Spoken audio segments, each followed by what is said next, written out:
The majority of the 20 shelters that form part of the Western Cape Women's Shelter movement face closure. 14 are in the final weeks of available funding to keep its doors open. Around 40% of these shelters' budget comes from the Department of Social Development. The rest has to be sourced elsewhere. Each one has to go to a donor and see if that donor is going to help. We have to put out applications.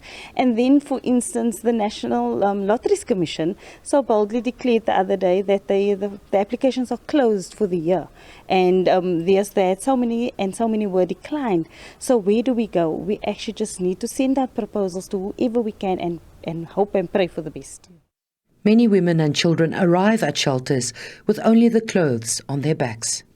At facilities like Saartjie Baartman, programs are in place to assist victims.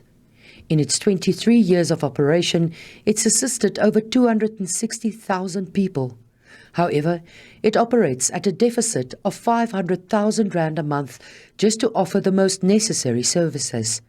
Despite numerous investigations, summits, and a report by the Commission on Gender Equality, there are no answers in sight.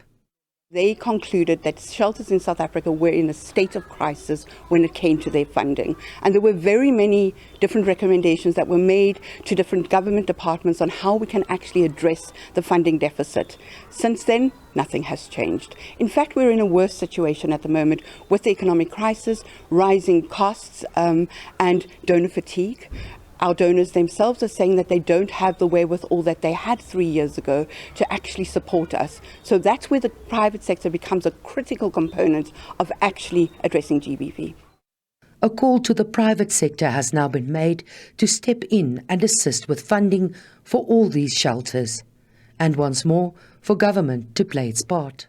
We would like, first of all, the Department of Social Development to look at what we are saying and then bring the private sector into a room with us so that they can help us to get what we need.